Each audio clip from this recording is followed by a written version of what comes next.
गणेश भगवान जी से काम की शुरुआत करते हुए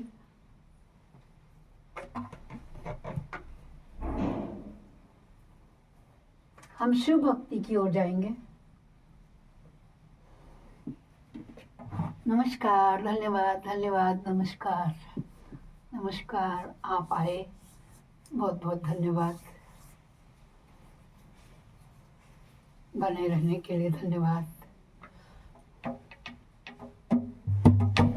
गजाननं भूतगणाधिसेवितं कल्पितजं फलचारुभक्षणम् उमासुतं शोकविलासकारकं नमामि विघ्नेश्वरपादपङ्कजं नीलाम्बुश्यामलकोमलाङ्गं सीतासमारोपित्वामिवागं पाणौ महासायक चारुचापं नमामि रामं रघुवंशनाथं कर्पूरगौरं करुणावतारं संसारसारं भुजगेन्द्रहारं सदा वसन्तं हृदयारविन्दे भवं भवानी सहितं नमामि कर्पूरं।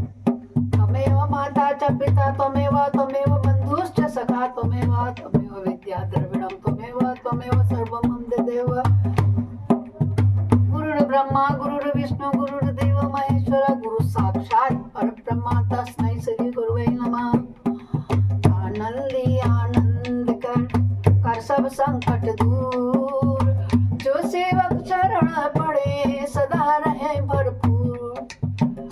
सदा भवानी दायिनी सिद्धि करे गणेश, पंचदेव रक्षा करे ब्रह्मा विष्णु महेश। सर्वे भवन्तु सुखिनः, सर्वे सन्तु निरामया, सर्वे भद्राणि पश्यन्तु, मा कश्चित् दुःख भाग् भवेत्। शंकर का शिव पुराण की कथा सुनाते हैं हम आपको।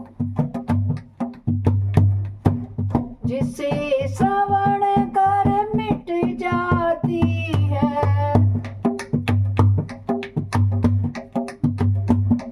ओ जिसे श्रवण कर मिट जाती है, जन्म जन्म की व्यथा यही है शिव शंकर कथा, यही है भोले बाबा की कथा, यही है शिव शंकर की कथा,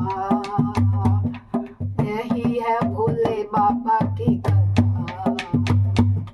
ओम नमः शिवाय, ओम नमः शिवाय, ओम नमः शिवाय, ओम नमः शिवाय, ओम नमः शिवाय, ओम नमः शिवाय, ओम नमः शिवाय, ओम नमः शिवाय, ओम नमः शिवाय, ओम नमः शिवाय, ओम नमः शिवाय, ओम नमः शिवाय।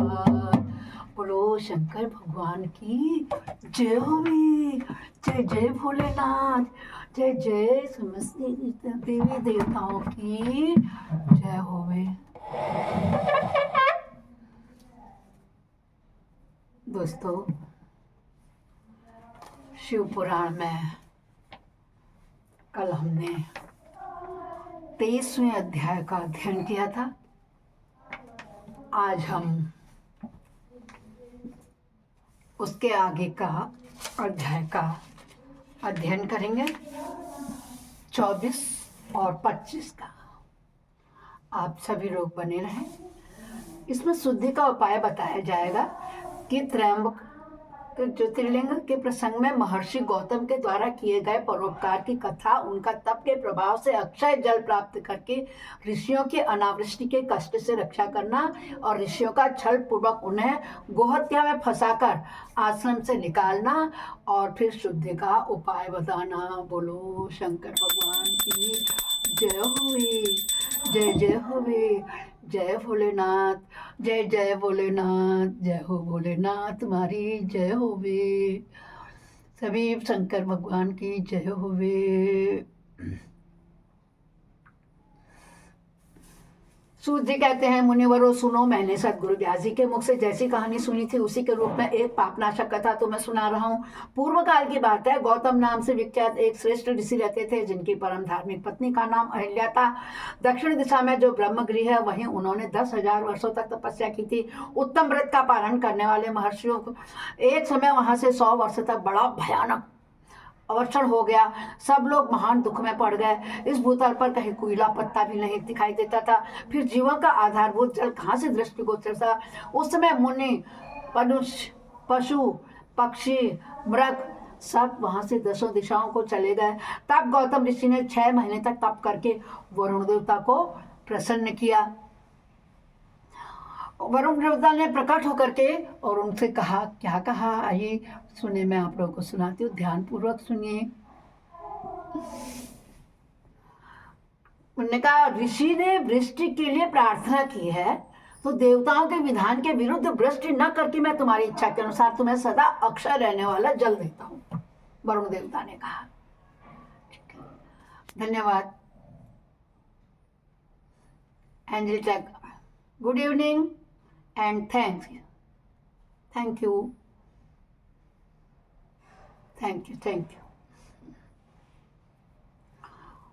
तुम एक गड्ढा तैयार करो। उनके ऐसा कहने पर गौतम ने एक हाथ गहरा गड्ढा खोद दिया और वरुण ने उसे दिव्य जल के द्वारा भर दिया तथा परोपकार से सुशोभित होने वाले मुनि श्रेष्ठ गौतम से कहा, महामुनि, कभी क्षीण न होने वाला यह जल तुम्हारे लिए तीर्थ रूप होगा और पृथ्वी पर तुम्हारे ही नाम से इसकी ख्याति होगी। यहाँ किए हुए दान, होम, तप, देव पूजन तथा पितरों का श्राद्ध कभी भी अक्षय नहीं होगा। ऐसा कहकर उन महर्षि से प्रशंसित हो वरुण देव अंतर्ध्यान हो गए। उस जल के द्वारा दूसरों का उपकार करके महर्षि गौतम को भी बड़ा सुख मिला। महात्मा पुरुष का आश्रय मनुष्य के लिए महत्व की प्राप्ति करने वाला होता है। महान पुरुष ही महात्मा के उस स्वरूप को देखते हैं और समझते हैं, दूसरे अधम मनुष्य नहीं। मनुष्य जैसे पुरुष का सेवन करता है वैसा ही फल पाता है। महान पुरुष की सेवा से महत्ता मिलती है और शूद्र की सेवा से शुद्रता मिलती है। उत्तम पुरुषों का यह स्वभाव है कि वे दूसरों के दुख को नहीं सहन कर पाते, अपने दुख प्राप्त हो जाए इसे भी स्वीकार कर देते हैं, किंतु दूसरों के दुख का निवारण ही करते। दयालु, अभिमान शून्य, उपकारी और जितेंद्रीय यह पुण्य के 4 खंभे हैं जिनके आधार पर यह पृथ्वी टिकी हुई है।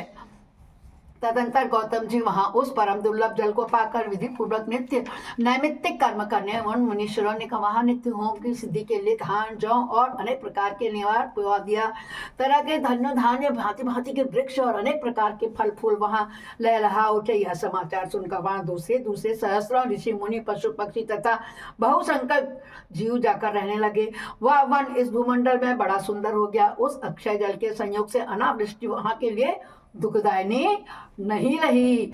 उस वन में अनेक शुभ कर्म परायण ऋषि अपने शिष्य, भार्या और पुत्र आदि के साथ वहां रहने लगे।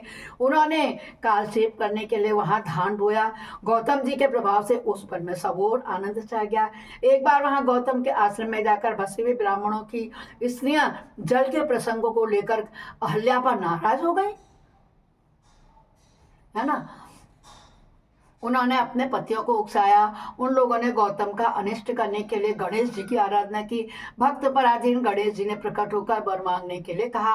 तब ये बोले, भगवान, यदि आप हमें वर देना चाहते हैं तो ऐसा कोई उपाय कीजिए जिससे समस्त ऋषि डांट फटकार कर गौतम का आश्रम से बाहर निकाल दें।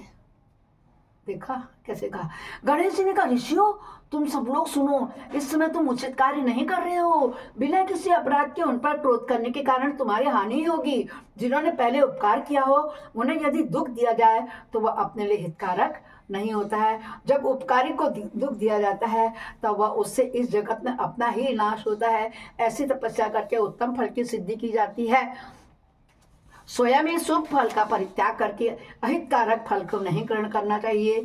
ब्रह्मा जी ने जो यह कहा है कि असाधु कभी साधुता को और साधु कभी असाधुता को नहीं ग्रहण करता है, यह बात निश्चय ही ठीक जान पड़ती है। पहले उपवास के कारण जब तुम लोगों को दुख भोगना पड़ा था तब महर्षि गौतम ने जल की व्यवस्था करके तुम्हें सुख दिया, परंतु इस समय तुम सब लोग उन्हें दुख दे रहे हो। संसार में ऐसा कार्य करना कदापि उचित नहीं है।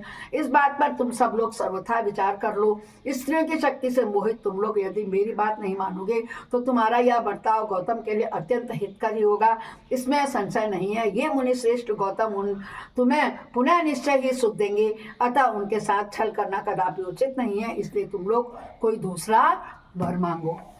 सूत जी कहते हैं, ब्राह्मणों, महात्मा गणेश ने ऋषियों से जो यह बात कही वह यद्यपि उनके लिए हितकर भी थी तो भी उन्होंने उसे नहीं स्वीकार किया। तब भक्तों के अधीन होने पर उनके शिव कुमार ने क्या कहा, तुम लोगों ने जिस वस्तु के लिए प्रार्थना की मैं उसे अवश्य करूंगा, पीछे जो होनहार होगी वह होकर ही रहेगी।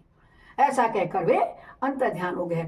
मुनीश्वरों, उसके बाद उन दुष्ट ऋषियों के प्रभाव से तथा उन्हें प्राप्त करके वर के कारण जो घटना घटी थी उसे सुनो। वहां गौतम के खेत में जो धान और जौ थे उनके पास गणेश जी दुर्बल गाय बनकर गए।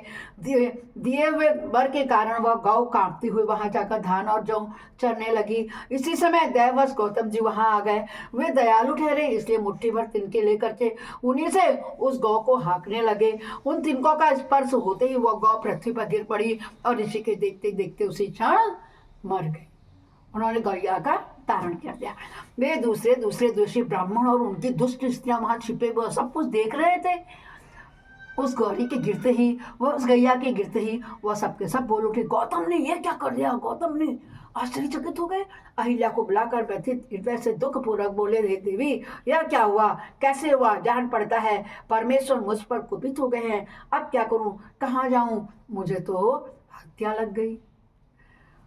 उसी समय ब्राह्मण और उनकी पत्नियां गौतम को डांटने और दुर्वचनों द्वारा अहिल्या को पीड़ित करने लगी। उनकी दुर्बुद्धि शिष्य और पुत्र भी गौतम को बार बार फटकारने लगे और धिक्कारने लगे। ब्राह्मण बोले, अब तुम्हें अपना मुंह नहीं दिखाना चाहिए, यहाँ से जाओ और जाओ। गो हत्यारों को मुंह देखने पर तत्काल वस्त्र सहित स्नान करना चाहिए। जब तक तुम उस आश्रम में रहोगे तब तक अग्निदेव और पितर हमारे दिए हुए किसी भी हव्य कभी को ग्रहण नहीं करेंगे।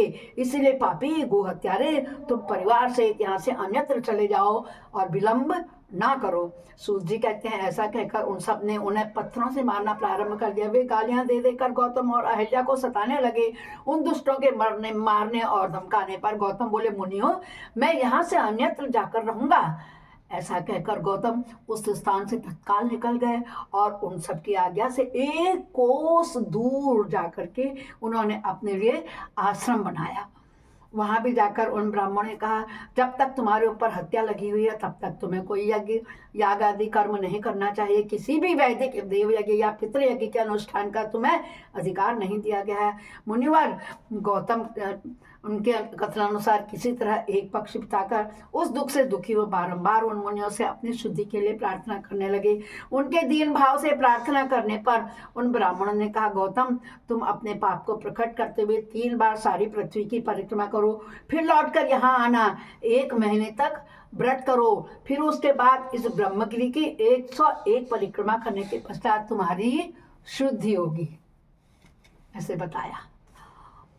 अथवा यहाँ गंगा जी ले आकर उन्हीं के जल से स्नान करो तथा 1 करोड़ पार्थिव लिंग बनाकर महादेव जी की आराधना करो। फिर गंगा में स्नान करके उस पर्वत की 11 बार परिक्रमा करो। तत्पश्चात 100 घड़ों के जल से पार्थिव शिवलिंग को स्नान कराने पर तुम्हारा उद्धार होगा। उन ऋषियों के इस प्रकार के कहने पर गौतम ने बहुत अच्छा कहकर उनकी बात मान ली। वे बोले, मुनिवरों, मैं आप श्रीमानों की आज्ञा से यहाँ पार्थिव पूजन तथा ब्रह्मगिरी की परिक्रमा करूंगा। ऐसा कहकर मुनि श्रेष्ठ गौतम ने उस पर्वत की परिक्रमा करने के पश्चात पार्थिव लिंगों का निर्माण करके उनका पूजन किया। साध्वी अहिल्या ने भी साथ रहकर वह सब कुछ किया। उस समय शिष्य प्रशिष्य उन दोनों का सेवा करते थे। बोलो शिव शंकर भगवान की जय। इस प्रकार यह हमारा कोटि रुद्र संहिता का 24 और 25वां अध्याय पूर्ण हुआ। बोलो शंकर भगवान की जय होवे। जय जय भोलेनाथ, जय जय भोलेनाथ।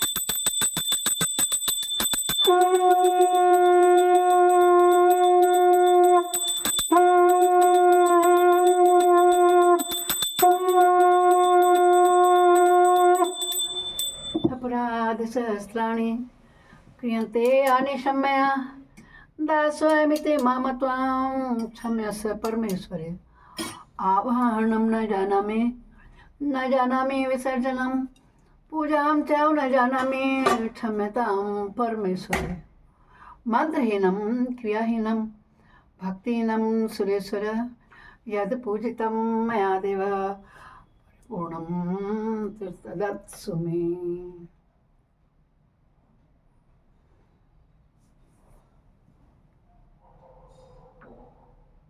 बोलो शंकर भगवान की जय हो।